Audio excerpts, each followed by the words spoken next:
It wasn't an algorithm. You need to understand that first. The images and sounds you were shown, the cryptic numbers that appeared in your recommendations, that was a signal, a tuning fork resonating with something already inside of you.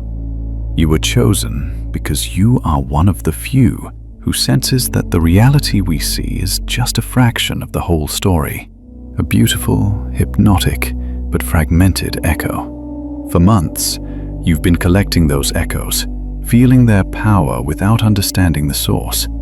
Consider this video the first translation of that source. This is not another theory or a guess.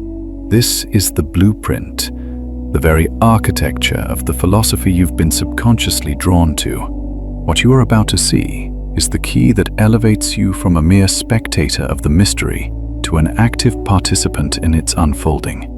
The puzzle pieces are in your hands. Now, let's begin to assemble them.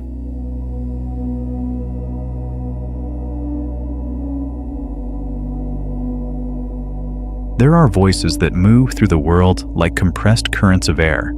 They say something, swear to it, assert certain things, and then they vanish, leaving only the sentence suspended in their wake.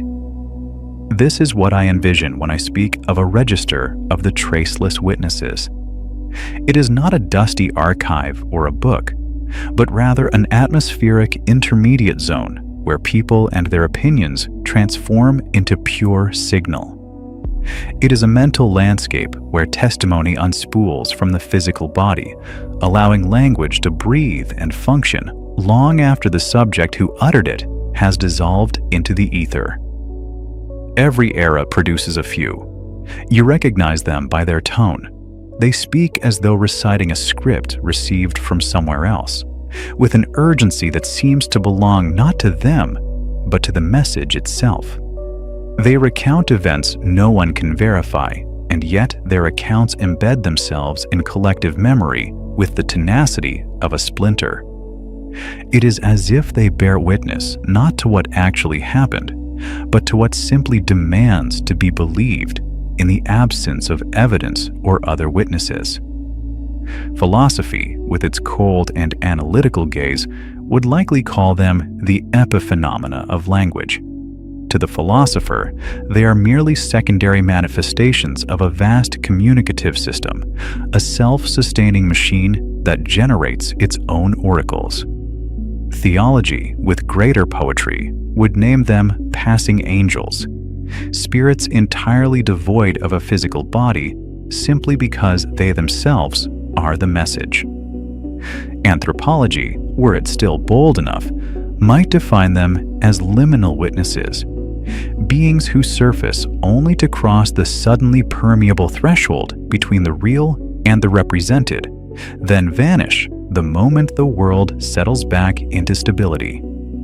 Picture the solitary individual who claims to have seen a strange light lingering in the night sky, or a ghostly face reflected momentarily in a dead television screen.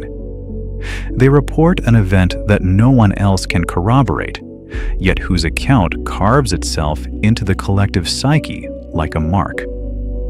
They are the witnesses who leave no fingerprints, the absentees who make text.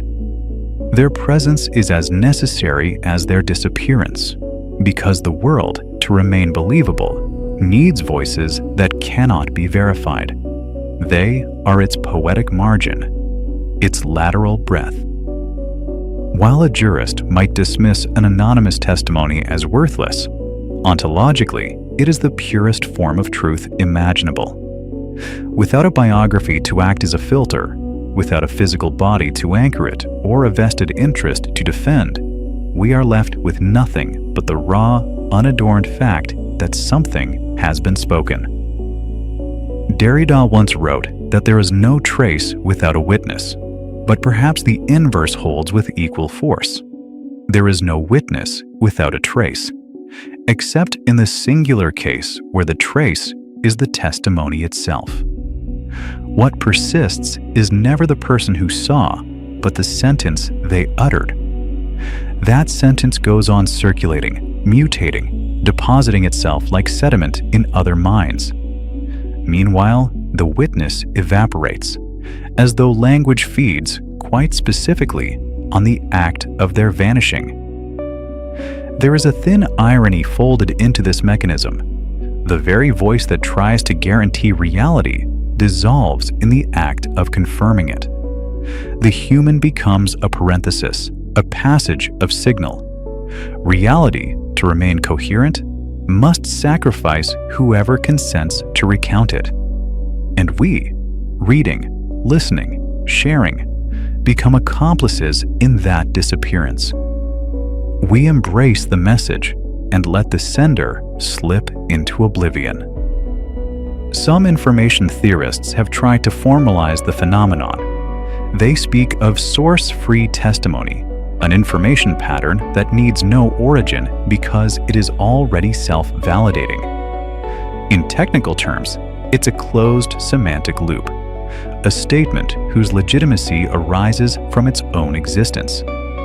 The linguistic equivalent of a virtual particle, it appears, interacts, and vanishes, leaving behind only energy.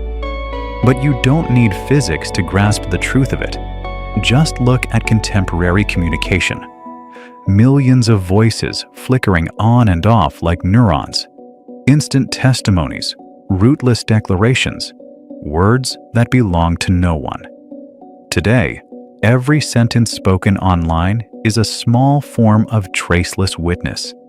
It exists only while it's shared, and the moment it's replicated, it loses its author. It becomes proverb, meme, data, a digital ghost. And yet, their power endures, since they essentially speak in their own name.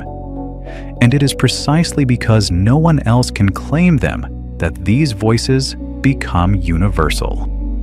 The universe itself is riddled with such suspended sentences. Radio signals from unknown origins, anonymous manuscripts, recurring dreams that cross cultures and centuries.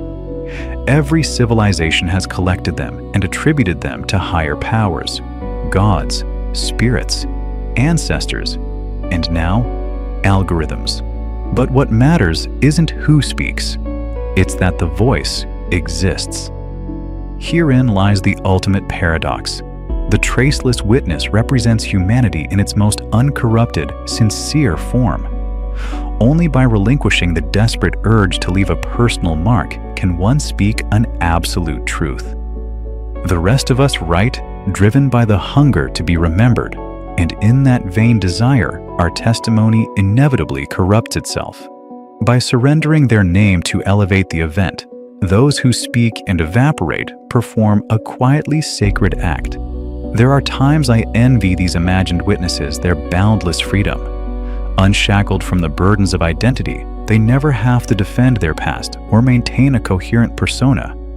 They embody the pure, instinctual gesture of speech, existing before grammar and beyond intention. When their voice finally ceases, all that lingers is a vibratory field bridging the gap between reality and language. That, in the end, may be what the title truly means. Register of the Traceless Witnesses is not a secret archive. It is a stance of perception, a way of listening for what persists after presence has faded, a map of every moment in which someone has spoken for all of humanity and then chosen, quietly, not to exist anymore. If that sounds like a paradox, it is. But that is also precisely where we live, every single day, testifying, declaring, narrating, and at the same time fading, pixel by pixel, sound by sound, into the enormous, indifferent, beautiful record that no one will ever fully read. You, me, anyone who has ever left words without a body. And perhaps even now, as you listen to this, you too are tracing your invisible line into that register that does not exist, and yet stubbornly keeps filling itself. See you in the next episode.